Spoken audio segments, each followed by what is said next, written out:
Welcome back. The January 6th attack on the Capitol happened nearly 4 years ago. And today, the Department of Homeland Security announced that it is designating the counting and certification of the Electoral College vote on January 6, 2025, as a national special security event. It's a designation reserved for events of the highest national significance. It comes as Attorney General Merrick Garland is speaking out in emotional remarks about threats facing the Justice Department ahead of the election, condemning what he calls dangerous political attacks on DOJ officials. Attacks have come in the form of conspiracy theories, dangerous falsehoods, efforts to bully and intimidate career public servants by repeatedly and publicly singling them out, and threats of actual violence. The work you do every day makes a difference. And the way you do that work makes clear that the public servants of the Department of Justice do not bend to politics, and that they will not break under pressure. Garland never mentioned Donald Trump by name, but the former president and his allies have repeatedly accused the Biden administration of weaponizing the DOJ as part of a vast government conspiracy to keep him out of office. Baseless claims. Of course, NBC News Justice and Intelligence Correspondent Ken Dilanian joins me now. Just really remarkable to hear the Attorney General that emotional, that forceful. What led to him making those remarks today, Ken? He's been deeply concerned for some time about there's two levels here. There's the actual physical threats that are manifest against the people that work for him and him, although he never doesn't talk about it.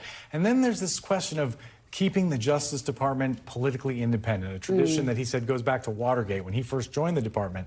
And at a time when Donald Trump is promising that if he's elected, he will use the Justice Department to prosecute his enemies. That's not supposed to happen. And what Merrick Garland said today to a group of U.S. attorneys from across the country is we cannot let that happen. We must remain independent. So he was passionate, he was forceful. There are some people I talked to who wish he had done this a lot earlier, who wish he would do it more often. But today he was very forceful. You know, I'm curious, Ken, has he taken any steps to protect DOJ officials beyond making these remarks? Well, in terms of threats, there's obviously physical security whenever prosecutors are threatened. So that's happening. In terms of preserving their independence, he took a number of steps when the Biden administration took office to sort of reestablish some norms that had maybe slipped a little bit during the Trump administration. There's really not a lot he can do, though, to protect career officials if Donald Trump takes office and implements his plans to convert civil servants into political employees. That's going to be a moment of truth for the Department of Justice.